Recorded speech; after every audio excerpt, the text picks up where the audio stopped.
Hello again, welcome back to Asgard, and welcome back to Pixelgaard.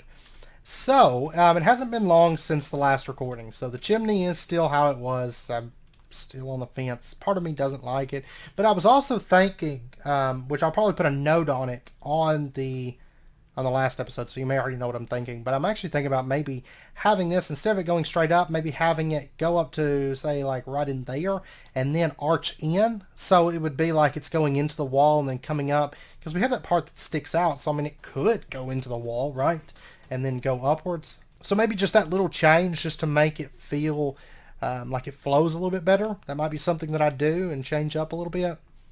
We'll see. We'll see. I want to see what you guys think in the comments. But I will put a note about that on the last video, so you probably already know what I'm talking about.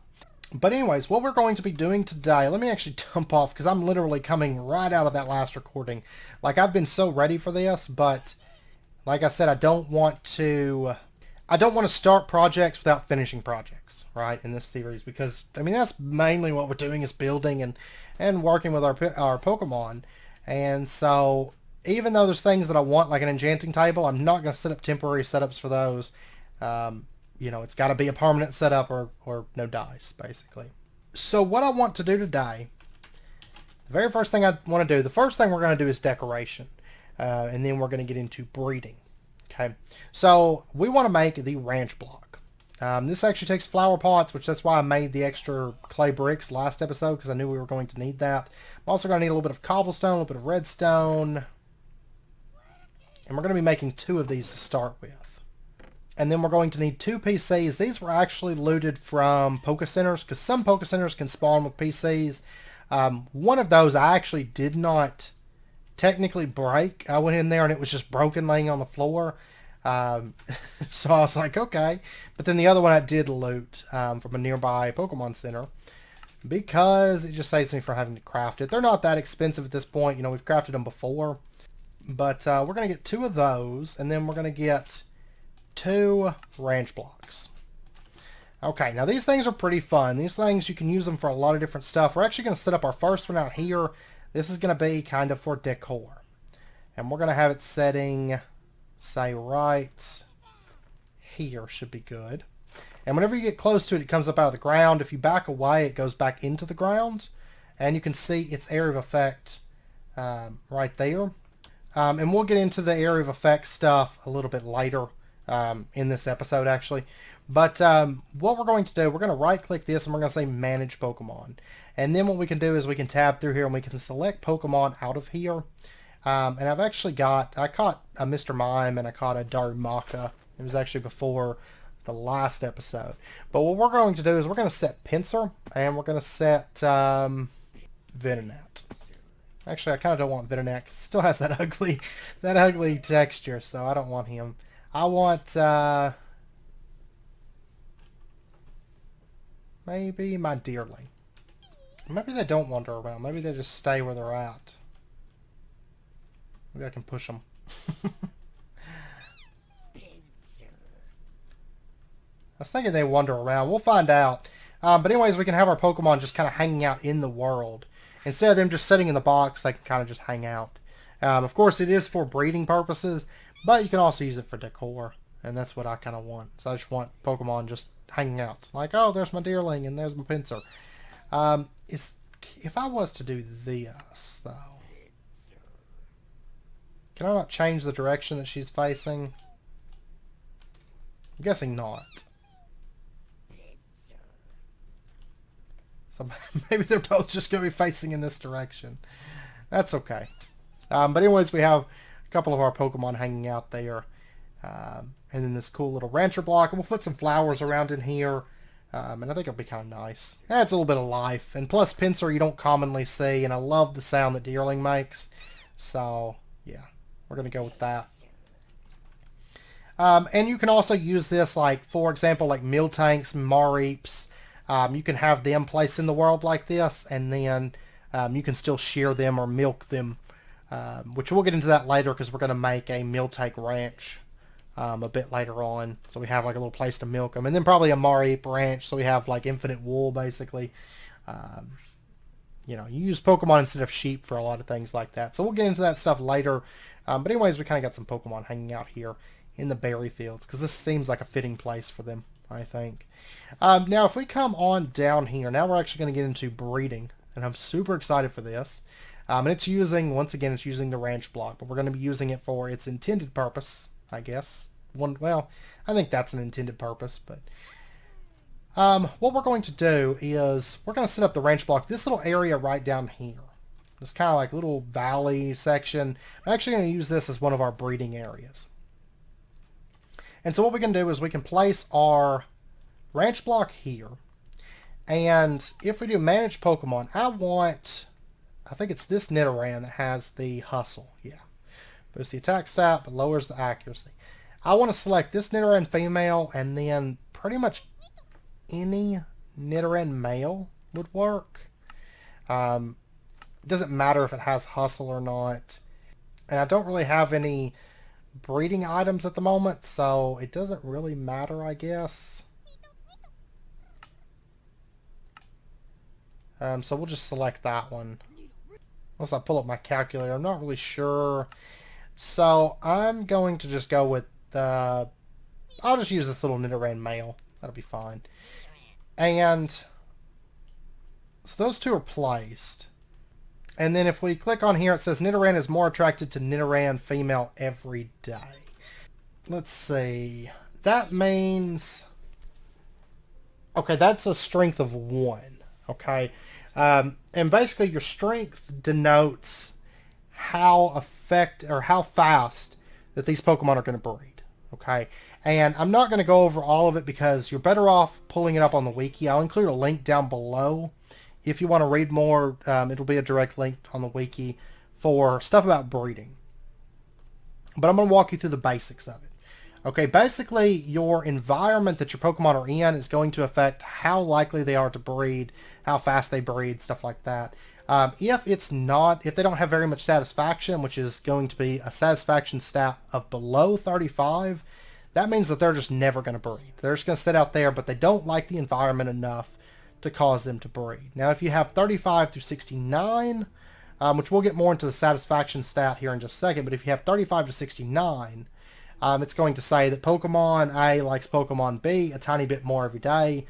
The next rank is 70 to 104, and that is what we're at. Pokemon A is more attracted to Pokemon B every day, which is what we have here.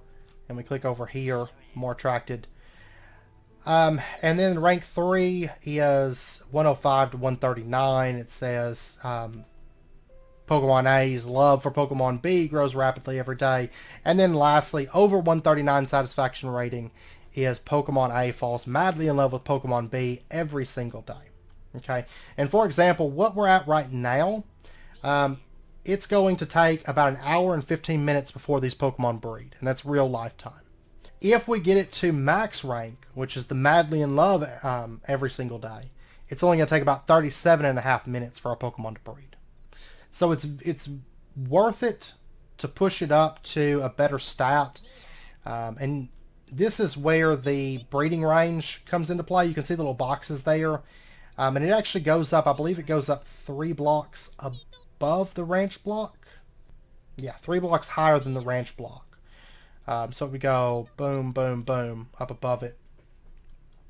And then all the blocks that it covers, all the blocks that it's showing here, it's basically a 9x9 area. Now later on we can get ranch upgrades and we can boost the radius of this. We'll get into that once we get ranch upgrades, but they're drops from bosses and I've never gotten any so far. But now we need to figure out how to make these Pokemon fall in love faster, because we want them to be madly in love every day. And I will say that we're going to have specialized breeding areas. Like this one that we're setting up right now is actually going to be a dedicated poison type breeding area. Now, I'm lucky right here because Nidoran male and Nidoran female are both just straight up poison type. There's no secondary typing. If you have a secondary typing, you have to take the average between the two types as to how much they like an area. But we're going to start with just straight up poison. This is actually what I want to start breeding because I need a Nidoqueen and a Nidoking with hustle. Or, I'm sorry, a Nidoran female and a Nidoran male with hustle, with decent IVs, and with a good nature that we want, which ideally is going to be, I believe the nature that I picked out was plus special attack minus attack, because we're going to be building special attackers for the gym team, and we're going to talk more about that later, and I'll get into what we're going to be doing in maybe the next episode for our actual gym team. But basically, you're better off building specialized breeding pits if you can. So we're going to be building a specialized poison pit today. And the things that boost poison satisfaction is you can actually find a full list on the link that I posted below. So if you're breeding something else, this isn't going to apply to you, because each type of Pokemon has a different satisfaction item list. But for example, brewing stands give a value of 3 to poison types. As far as their satisfaction goes, cobwebs give a satisfaction of 2, grass blocks give 1, and then brown mushroom plants give 1, red mushroom plants give 2, brown mushroom blocks give 2, red mushroom blocks give 3. Okay, so red mushroom's always better if you can go with that, and then mycelium gives 2, and sponge gives 2. Okay. And that's all. That's all that boosts them. So right now we're actually getting all of our boosts just from grass blocks. So what I would like to do is get mycelium. And it's a little bit tricky, but if I get dirt essence and nature essence, I could craft this out. So I might go ahead and go for a couple seeds real quick, because it's either that or Silk Touch, which technically I could pull that off if I got the Enchanter, Slime Ball, and Lapis. That's actually not that bad. And I know where a mushroom biome is. Right down there. It's actually not far from our home. So I don't know if I just want to go for that. I think I've got plenty of dark steel actually from loot. No, I don't. But I could probably make it. Iron, coal, and obsidian. Yeah, I don't know if I'd rather go with Silk Touch or what. Yeah, actually, let me do a bit of mining. These Pokemon, they're going to sit around. And by the way, you don't have to keep this chunk loaded. It will breed whether it's chunk loaded or not. That time's still going to pass by. And if you come back, if I go to the Nether and I don't have this chunk loaded, and I come back in an hour and a half, or, give or take a few minutes, they're still going to have bread regardless. So, and what'll happen is whenever it breeds, there'll actually be a little egg down here once they've bred. And also whenever this thing gets an egg, it will emit a redstone signal, so you could do something with like a lamp if you want to be alerted. I'm probably not going to do that because, I could put a little lamp sitting right here or something, or maybe right here, that would just kind of signal like, oh, there's an egg in here, and it would light up. I might do that. We'll see. But yeah, so let me go do some mining. I need to go get some diamonds, some lapis, and some obsidian. Which means I'll have to make a new pick. So I've got to get more diamonds. That's fine. But I'll be back here in just a little bit. Okay, I've actually got everything that I need. It actually didn't take all that long. And if we pull up the dark steel, that's what I need to start with. It's coal powder, iron, and obsidian. Okay, I'm just waiting for that other piece of coal powder. And that's running. That's making a piece of dark steel right now. Yeah, this should be plenty. I'm going to throw a couple more pieces of coal in there. This actually takes a while to run with this dinky alloy smelter that I've got going. And then I'm going to need a couple books. So we'll grab those. I'm waiting for this last one to get finished up. Another thing I'm going to want, since this shovel that I've got is about broken, I'm going to go ahead and just make a new one. And then we'll maybe put like repair on it or something a little bit later on, but we'll go ahead and enchant this new one. And then we're also going to need a slime ball. And then some levels. I'm not going to have enough levels to enchant through the normal enchanting table, but this thing, I'm not going to do a full enchanting setup, but this thing we might as well go ahead and get it made. Plus, going with the mycelium, it's just basically going with the seeds would probably be cheaper and easier, but I'd rather just do this. Okay, so there's our enchanter. We'll go ahead and set this up, and then I'm going to go ahead and drop in the lapis, the slime ball, and then we're going to have to get a written book, which is feather, and then organic black dye. Okay, there we go. We'll get that running. It should have plenty of power. I've got to go coal mining again soon. Very, very soon. Okay, so there's our organic black dye. And then, there we go. There's our book and quill. Drop that in there. And then 13 levels and we get a silk touch book. Yes. Okay, and then I'm going to have to get an anvil. 3 iron blocks, it's all standard. Let's go grab that. I think I've got enough iron processed, but I've got to process iron again here soon. So, there we go. And then it'll be time to get our Silk Touch shovel, which is kind of exciting. We'll be able to get like mycelium and grass and stuff like that with it. And that. 4 levels. Silk Touch. And I'm almost back up to where I can enchant again, so that's cool. I'm assuming that these have not bred yet. No. Okay. I didn't figure they would have bred just yet, but... Okay, so now I have to head to the south a little ways and go to this mushroom island real quick. This is pretty much pretty much a straight south shot from here. And I'd rather do this. I mean, it's a little bit more effort, but I don't really have the farm set up for my magical crops, and like I said, I don't really want to do much in the way of temporary setups. I mean, that enchanter block, I don't really count. I mean, it's a 1 block thing. Yeah, this mycelium is going to help us out a lot. And then we'll put mushrooms in there and make it kind of look somewhat poisony down there, and we should be able to boost the satisfaction without issue. So that poison types are going to be perfectly happy there. Now, like I said, if you're doing mixed types, of course, poison, most important to me. And if you have a good poison setup, it's still going to average high enough that if you have a poison mixed, it's going to be happy to breed there. And there are these blocks. We could probably grab some of these, maybe some of the red mushrooms, perhaps. Yeah, these will grab just fine. Okay, I'm going to use this shovel. And I'm going to grab one of these red mushrooms that are here.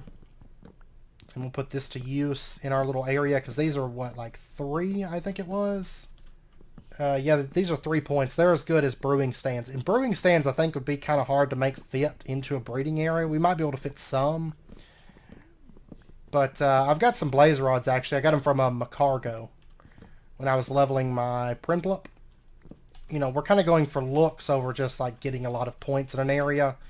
So we'll have to make it look nice, but let's go ahead and grab our mycelium. And I'm going to grab a good... Let's see. I'll probably go ahead and grab a good, like, 2 stacks. I really love the way that Pixelmon handles breeding, because it makes it a little bit more fun, and we're going to be able to do, like, dedicated setups for each type. I mean, technically, if you really wanted to go crazy with it, I mean, I think you could probably do most of them in a single farming station. I mean, rancher block. If you didn't really care how it looked and you were just going for like pure efficiency, which is not the way I do things, but if you really want to, you could probably make it work out. So, okay. So there's 64. I mean, well, 2 stacks. 2 stacks of 64. Okay, so let's head back up. I think I might grab some of these brown mushroom blocks, actually, while we're here. Just in case I find myself wanting them. Which I might. Actually, I might mix this up with this texture pack. It would look kind of cool if this was mixed in with the floor of mycelium, I think. These mushroom blocks. Because they all kind of look a bit gross. In fact. We're going to be returning to one of these mushroom islands in due time. Because I'm going to want some of these blocks for my gym and you know, different builds. Different poison-related builds in our area. So, Then, of course, like with standard Pokemon, you can, with standard Pokemon games, you can use Ditto To Breed, if you so desire. And which Ditto, of course, kind of takes the role of the missing parent, both in gender and in species, so it can breed. So if you do have a Ditto, they're a little bit rare in Pixelmon. I mean, give us a few weeks, we'll have them, but right now I don't have any, so... But it's kind of lucky that we're going with Nidoran. Plus, I don't mind catching seconds of, you know, a given species, so... okay, so let's go ahead and up this. You can see little hearts coming off of them. What we're going to do is we're going to start pulling up some of this ground here and setting in mycelium. I don't know why I'm using my hands to break it. Don't ask me. Don't ask me difficult questions. See, if we take a look there, basically this entire little lowlands, and then I might put some other stuff up there, but we're going to turn this into basically like a little mycelium spot. And then those areas back there that are down here, I may end up doing like some water or something, you know, down in there. Okay, so just the mycelium that we've added so far. If we come over here now and we... whoops. Let me actually do that. I kind of like that, in fact. Grows rapidly every day. Okay, so we're getting there. We're getting there very, very quick, too, because I haven't even, like, begun to fill this whole area in yet. Let's grab that as well. There, and I guess technically we can cover the blocks, too. That's not going to hurt anything. And just kind of make this, like, a little gross, swampy area. Kind of, it looks alien, is what it looks like. Looks very, very alien at the moment. Grows rapidly every day. I haven't even started adding like little mushrooms and stuff like that. So we're gonna get it good enough that even if we have a mixed type poison, it's gonna be happy as can be, and it's gonna have no issues breeding at all. So yes, Nidoran male falls madly in love with Nidoran female every single day. All right. So they are now maxed out, basically. They can't breed any faster, but we can still make this place a little bit nicer for them, which I'm planning on actually having this be like, you know, all the way up. Well, not all the way up, but basically like bits of this. They're going to kind of come off and do little segments here. We should be getting an egg probably before too terribly long. Maybe, I don't know. Because it is updating them, you know, as I add stuff to this. I wish he wouldn't stand right there.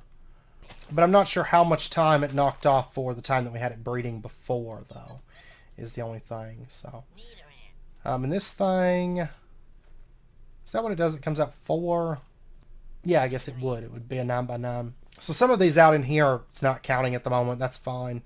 Like I said, there are upgrades that you can get, and we'll get into those a bit later. But right now, I really just want this area to kind of look like it fits. So we'll continue adding stuff to this and kind of make this little valley like it's spreading out with this poison, all right? And I don't think I'm going to put fences around it. I don't want most of my Pokemon... I mean, the Miltank Ranch will probably put some fences up, but I think for the most part, I want my Pokemon to feel open. Like, this is just an open area for them to meet and breed. I mean, they're tame. They're not going to run off. So, I don't want to mar the area, like the natural beauty, with a bunch of fences blocking everything off. So, okay, so let's come over here. I'm going to dump off some of these blocks for right now. I'll probably use some more of those, but for right now, I'm going to dump those off. And all these mushrooms that I've been collecting for a long time, like these, especially these red ones, but we're going to use some of the little brown ones for variety. And then the only thing I think we probably won't be using over here, I might use some cobwebs, maybe, but I'm going for more of a poison look and not so much, I don't know, cobwebs, you know. Maybe if you're going for like an arachnid den or something. you might have it. But cobwebs, brewing stands I probably won't use, and sponges I probably won't use. I'm going for more like just mushrooms and mycelium, that kind of thing, and kind of having this almost alien look to stuff. But then what we can do is we can come through and just add some mushrooms in here. I like these like particles that are coming up off this mycelium with this like alien look to it. Alright, so there's some red ones, and then we'll toss in some of these brown ones for good measure. Okay, and then like I said, we could push it just a little bit further with like a little lamp. I might add a little lamp, honestly. Just something to kind of be like, ding, it's ready, you know, at a glance, because that little thing does drop into the ground. So it might be kind of hard to spot in passing otherwise, I think. So I'm not going to be doing anything too fancy. I mean, if we wanted to go really crazy, we could run like redstone to central place that monitors the eggs from all of the different breeding areas, but probably not going to take it to that extreme. I just don't think it's really necessary. But what we're going to do is just actually maybe right... Would you move out of the way a little bit? Maybe right here. Just have a little redstone lamp. And then whenever it's ready, it's going to emit redstone to that. And bing, it's going to be like, okay, our egg is ready. Our Pokemon have bread, right? So I'm going to let them breed for a while. Now, I will say this part could potentially take a long time, because I'm looking for a few things from these Nidorans breeding. And I don't have items to pass on natures. I don't have items to pass on IVs.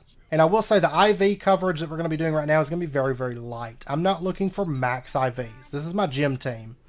And so I'm not like, okay, I need 31 in everything except for attack. You know, and min-maxing things out. I'm not doing that. Basically what I want is I want a Nidoran male and female. I'm going to want one of each of these. I'm going to want Nidoran male and female that has Hustle, which is that ability, the hidden ability for the Nidoran family. We managed to get lucky on, and it only took like 7 captures to get it. So I want it to have the Hustle ability. I want it to have a good nature, and let me pull it up here. The nature that I picked out for my Nido King and Nido Queen both is I want a modest nature on them, which we'll talk more about the nature here in just a bit, and we're going to be covering all this stuff in more detail a little bit later. Maybe the next episode, we'll see, because I'll pull up my team planner and go over it with you. So we want a modest nature, we want it to have the Hustle ability, and we want it to have just decent IVs. Okay, and our Nidorans are now producing yellow hearts, which is a good sign, because basically it goes through different colors, and I can't remember all the colors, but if I recall, yellow is the one that comes right before red. And once they hit red hearts, it means they're about to make an egg. So there's like 4 or 5 different colors of hearts. Then every time they make an egg, it restarts, right? So it's another 37 minutes. But let me take a look here. I want to say that we don't have a modest nature on any of these. Okay, so we don't have a modest nature on any of our Nidorans. What I would like to do is maybe head to a savanna biome. And I've actually got...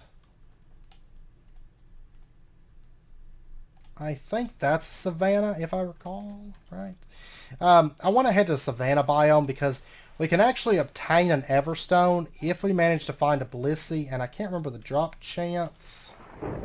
Okay, it's a 50% chance. So if we manage to find a Blissey, there's a 50% chance if we beat it that we can get an Everstone.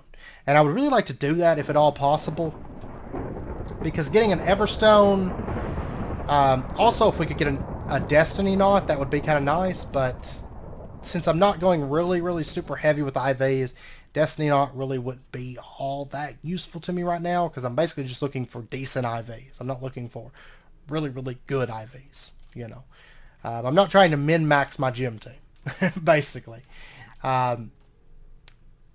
We will still EV train it, and we'll get into that once we get a proper Nidoran that we're happy with. We will EV train it properly, but IVs, as long as it's decent, I'm okay with that. Okay, I need to head off in this direction. I believe this is a savanna over here, though. And we need to be there at dawn. Dawn is when the Blissies come out, and they're only out around dawn. Um, so you don't have a whole lot of time, and they're ultra rare spawns, so... But we'll see. We'll see. So I'm going to hang out in this savannah until dawn. Fingers crossed we get a Blissey spawn. If we do, I'll bring you guys back. If not, we'll head back and maybe our Nidoran will have bred. So...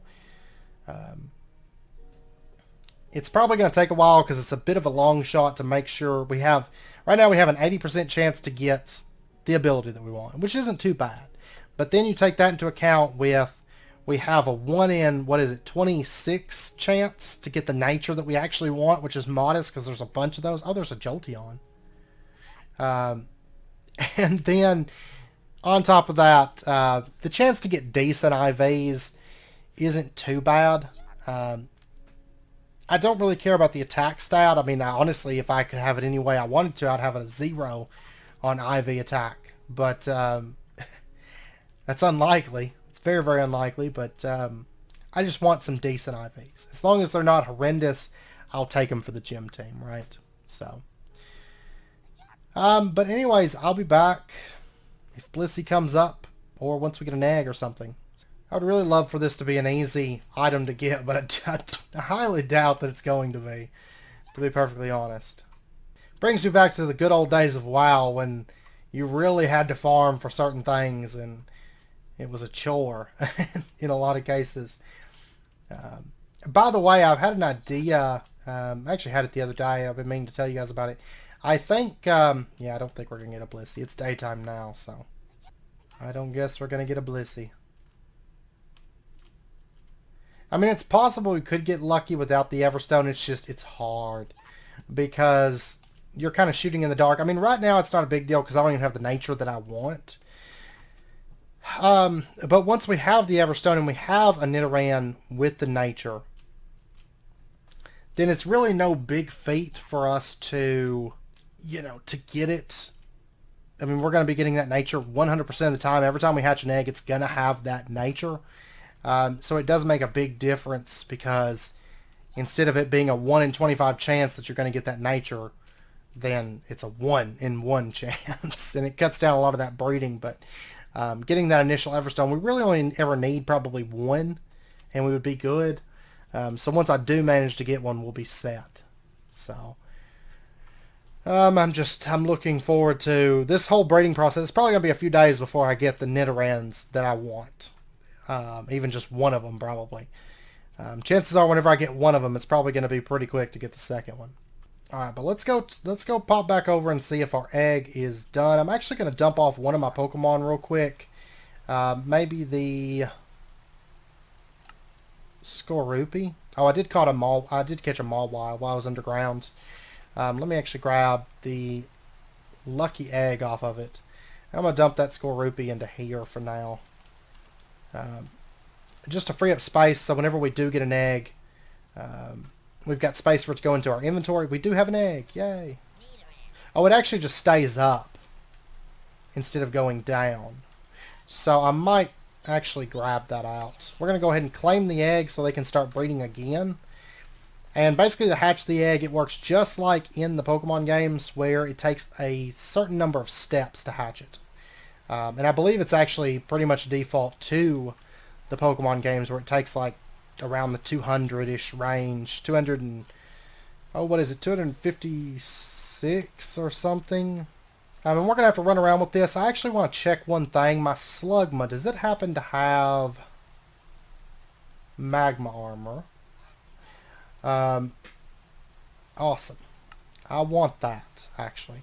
So let me dump off... I'm going to dump off my Empoleon in exchange for Slugma. The reason being, if you happen to have a Pokemon that has Flame Body or Magma Armor, it works the same way in Pixelmon as it does in standard Pokemon, where if you have that ability on a Pokemon in your party, it's going to hatch the egg twice as fast. So it is quite effective when you're dealing with eggs to have a Pokemon. That's why I caught, if you recall, whenever I caught that Slugma a while back, when we went to the Nether, I said I was going to catch it just for whenever we got into eggs. Because Slugma is really good to have. That's why. So there's a lot to it. You can always, if you want to read more into it, I mean, I think I'm hitting most of the key points, and we're going to be doing a lot with breeding, a whole lot as time goes on. So there's plenty of opportunity to learn. And of course, if you guys have any questions, you can let me know down in the comments. If you're not familiar with Pokemon and with breeding, or if you've never got into that aspect of Pokemon games, then let me know, and I can do my best to answer those questions for you.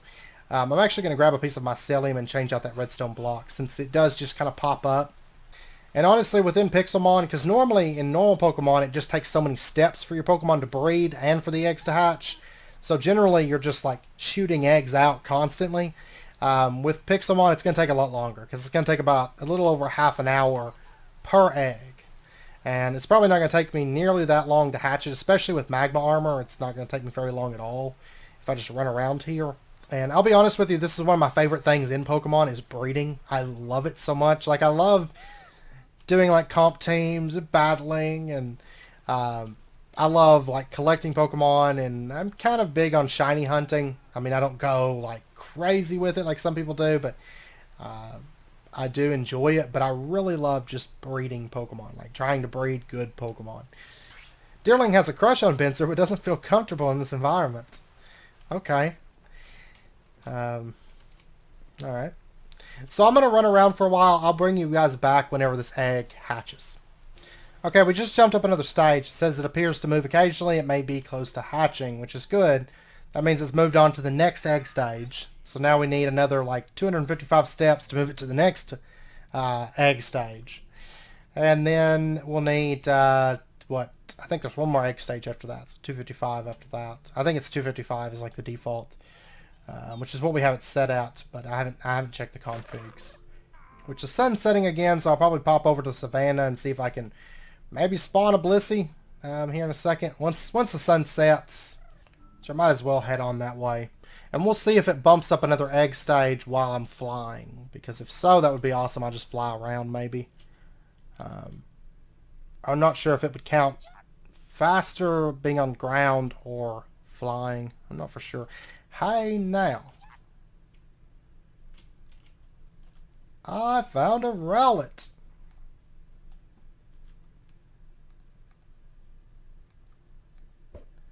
You better believe I'm going to go for that, because Rowlet is just awesome.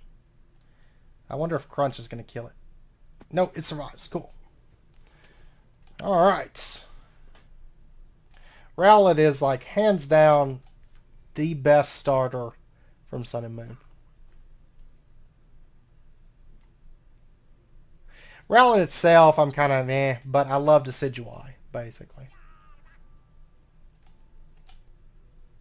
Got it. Yes, okay. Which actually, I guess it's only like 114 steps or whatever. Oh, your egg hatched into a baby Nidoran female. There we go. I didn't know if we were going to get something like cool with it. So it does work while we're flying. And our nature, it does have hustle, and it has impish nature, which is plus defense minus special attack. Not what I want. Not what I want at all. So I'm just going to have to keep rinsing and repeating until I get the nature that I want at least once, and then hopefully by then we'll have an Everstone, and then we can have 100% on the nature once we get that. Once we get our modest nature. So, yeah. But I'll be back if I find a Blissey. Okay, I just want to bring you guys in real quick because I spent some time working on capturing a Blissey, and then ended up running into a corrupted chunk, and we had to fix that, so we were down for just a little bit. And so it just got back on, and I got my egg, but during the meantime, I had to download the file and do some work on it with MC Edit. And while I was downloading and then while I was uploading, I was doing some testing. And Blissey, it does spawn just fine in the savannas. At dawn only. And I'm working on catching a Fanpy at the moment, if you hadn't guessed. But I did some testing in a test world and just set up a spawner that just made Blisseys. And it seems like the drop rate is only about a 10%. So on an ultra rare spawn like that, to only have 10% drop rate is pretty rough for the Everstone. Because like I ended up checking out there at about 5 different sunrises, no Blisseys at all. So, what I've opted to do is I went out to catch a Fanpy. And we're going to pop back over here. We're going to take a look at its abilities. But I'm choosing Fanpy because it really only has one ability and then one hidden ability. So it should be the ability that I'm after. So if we take a look here, it has Pickup. Which this is a common... it first came up with, I think, Zigzagoon was, I think, one of the first Pokemon that ever got Pickup. And I guess maybe Fanpy around the same time. But I'm going to dump off Arbok. And I got this little box here. We're going to start filling up with Nidorans. Usually I like to fill up boxes just to see how many I breed in the process of getting what I want. And actually this one here can go as well. But the reason we want Fanpy is what the ability Pickup does is after a battle, there is a 10% chance that it's going to pick up an item, as long as it is not holding an item. And it will actually put it into our inventory. And whenever it picks up an item, whenever it's below level 50, it's a 100% chance it's going to be a tier 1 item. Which is basically the equivalent of, you can get tier 1 items from tier 1 bosses. You can also get tier 1 items from just the standard Poké Chests and stuff like that. But tier 1 item is actually what I want, in truth. And the reason being is tier 1 is where we can obtain the, that's where we can obtain the Everstone. It's a tier 1 item. So having Fanpy with me, it might take a bit longer than if I got lucky on a Blissey, you know. But after every battle, there's a chance I can get things from it. And that includes like TMs and stuff and different healing items. So having, honestly, I think in Pixelmon, having a Pokemon with Pickup would actually be worth keeping on hand like all the time. Whereas with standard Pokemon, I don't worry about it too much because most of the time it's like, oh, I found a berry or I found a potion or, you know, I found this or that. But in Pixelmon, it's like TMs and held items and like really important things. And as you level your Pokemon, you can actually get more and more rare things because like after level 50 and up to I think 75, you can start getting tier 2 items. And then at like the top levels, I think it's somewhere around in there. And then at like the top levels, you can get the tier 3 items. Now, at top levels, getting the tier 3 items, it's only a 1% chance that whenever it does proc, you're going to get a tier 3 item. But even still, that 1% chance is still better than no percent chance. And there's some really good stuff that can come out of there. So... but anyways, I'm going to run around, I'm going to do some battles, I'm going to hatch some eggs, try to get the nature that we're after, try to get an Everstone.